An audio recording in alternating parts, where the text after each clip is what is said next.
How are you? Anything confidential? No. So, what did you do to piss off the Irvings? Hi, Charles. How you doing? Oh, Hi. David Coon, MLA for Fredericton South, leader of the Green Party. Thank you for the introduction. Oh, no problem. This is how we do it. Okay, what's going on here?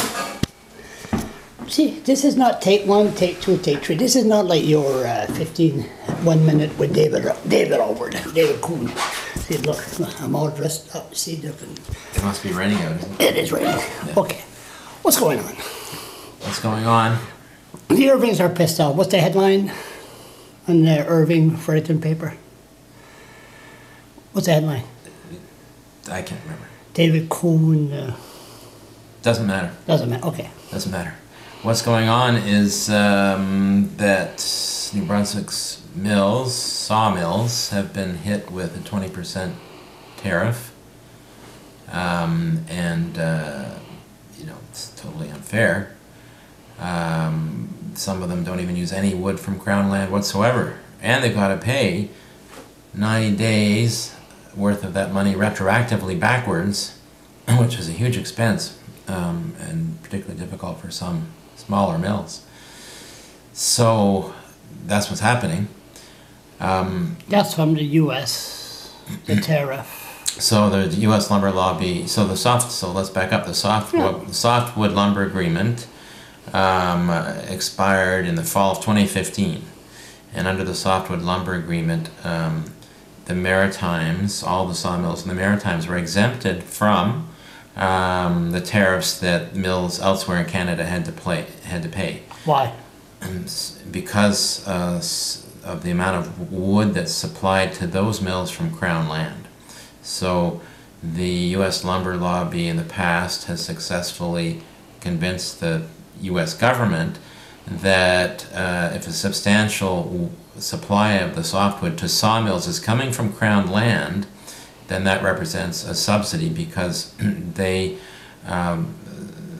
sawmills in the United States substantially source their softwood supply from the market. Do they come from sources. Crown land in British Columbia, Ontario, So Alberta? Crown land is mostly in British Columbia, the softwood is mostly coming from Crown land to the mills because they mostly have Crown land. They don't have much private land. So the Maritimes, including New Brunswick, have always been exempted by this, because as a region, maritime-wide, since Nova Scotia has very little Crown land, only about, as of a year ago or so, only about, let me think about this now, 30%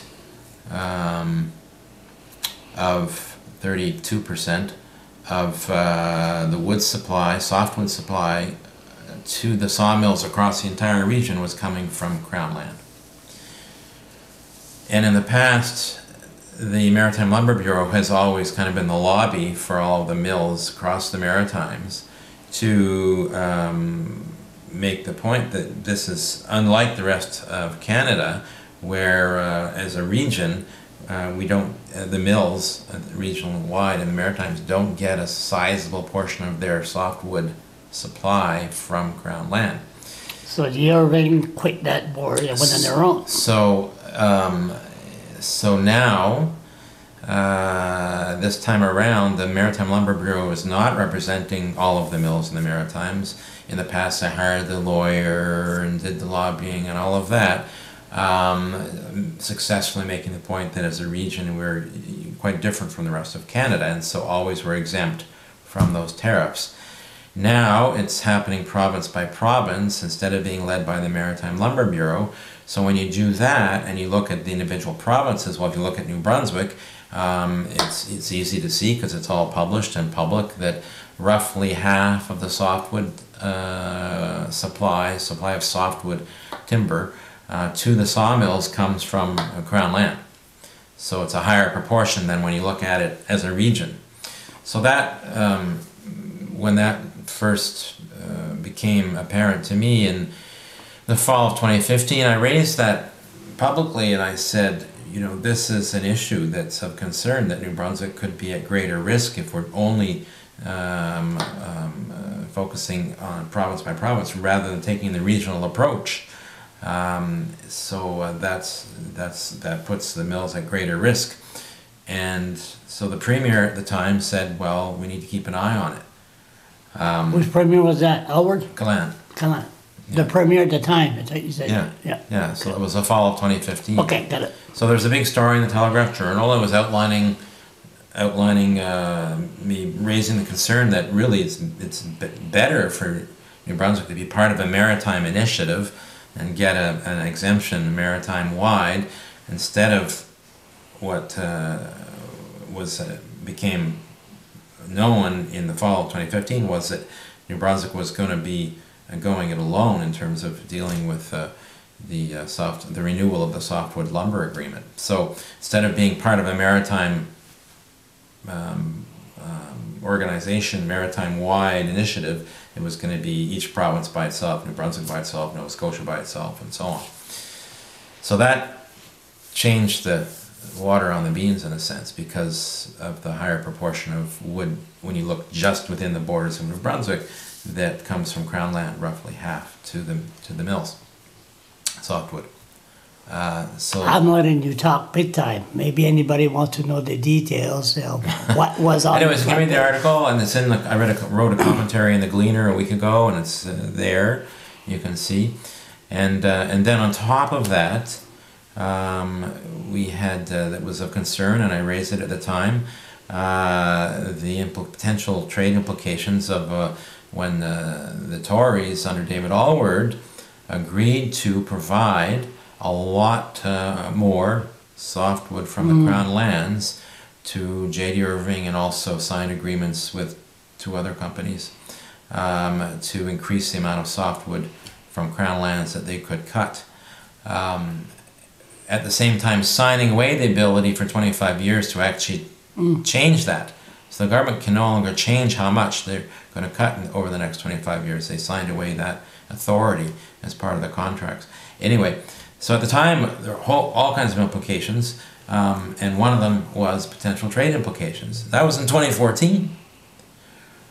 So I raised it again, of course, when I introduced my bill in 2015 to cancel the contracts as one of the reasons it's of concern. The government and the official opposition voted against doing that. What I don't understand is why neither the former Conservative government or the current Liberal government, who just endorsed those contracts when they got into power, seem to be taking the situation, the trade implications of these changes seriously. They weren't taking them seriously enough. That why, one, did the Conservatives not seriously look at the trade implications of signing those contracts back in 2014? It was a couple of weeks before the election. Well, it was February 2014 when the... So February? Okay. When 6 months it was signed, and then I was the one who uncovered it with the Right to Information Act request and got it released so everyone could see what the contract said. And then when the Liberals came in, they put them on the website for DNR. So it was there for everyone to see. Why the Conservatives didn't put the brakes on and say, whoa, among other things, there could be trade implications here. And then why the Liberals, when they had the chance to say, well, we're going to change these contracts because there could be trade implications, didn't. And then when I provided the opportunity with my bill to cancel the contracts, they voted against it. And then why, when it became clear in the fall of 2015 that no longer was the Maritime Lumber Bureau going to be leading the charge on behalf of the sawmills across the Maritimes, including all the New Brunswick mills, to ensure that we continue to get they continue to get their exemption, as they always have, that it was going to be done province by province. Why the current government, Premier Gallant, didn't pay way more attention at the time to it than they seem to have, because that created a riskier situation that previously existed for the mills. Were you invited at that mill at Devon this No. Friday? No. You weren't invited there. No. Everybody was there, but you didn't know anything about it? Not until I see it in the news, saw it in the news. Same here. So now we're going to, Irving owns all the paper mill, majority. Irving owns all the newspapers. Are they going to be anti-David Coon from here to the next Well, you'll have election? to ask them. Yeah, pretty scary. You'll have to ask them. Anyway, it's the interesting thing is, I'm the only politician who has been raising these concerns about the trade implications of the decisions that were taken by government around providing extra softwood to some of the mills from Crown land back as far as 2014.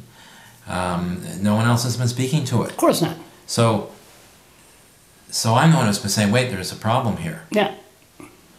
And now we've got a totally unfair situation where the U.S. government has slapped this 20% tariff on all the mills except for the Irving mills, and there's no rationale for it. They just took the average of the 4 or 5 mills they looked at, said, okay, these are the tariffs we're going to put on those mills elsewhere in Canada, plus Irving here, and then said that everyone's going to pay it no matter what their situation. The Irvings must have Totally unfair. Totally unfair. Not only everyone has to pay it, whether you're using crown wood or a little bit of crown wood or a lot of crown wood, and two, you've got to pay retroactively for 90 days, which is right. It's impossible. There's your profit. Which is terrible for many mills. Very expensive. Totally unfair. Totally outrageous. And that's where we're at now. That's the kind of outcome that we needed to avoid. Mm-hmm. And I've been trying to point this out since the contract first was signed and revealed by my right to information request in 2014. I remember we had coffee at Tim Horton. I remember. Anyway, yeah, 2014. So, and it's, of course, there are many more impacts that I've been raising around signing that contract in terms of the impacts on our woodlot owners, the impacts on the wildlife habitat, the impacts on all kinds of issues. How many woodlot owners is there in Brunswick? I couldn't give you a number, you'd have to ask them right now, but there's lots all over the province. So, there you have what happened and where we're at. Now, I know and expect that much of this should get worked out over time as the federal government is negotiating with the U.S. government, and come the fall and the final decisions are made, who knows. But in the meantime, mills are having to pay, other than the Irving mills, this 20% tariff that is based on nothing as far as their particular mills go. So like the small mill in Haynesville, where they saw, I saw that. Yeah. They saw pine. They have no wood from Crown land whatsoever. They get slapped with a 20% tariff by the U.S. government for retroactive 3 months. Retroactive 3 months. Totally unfair. Outrageous, right? Outrageous. But that's what's happened. How did we get to this? It wasn't because David Coon said this or that. In fact, it's just the opposite. I was trying to raise the alarm on these concerns since 2014. Stay tuned. Stay tuned.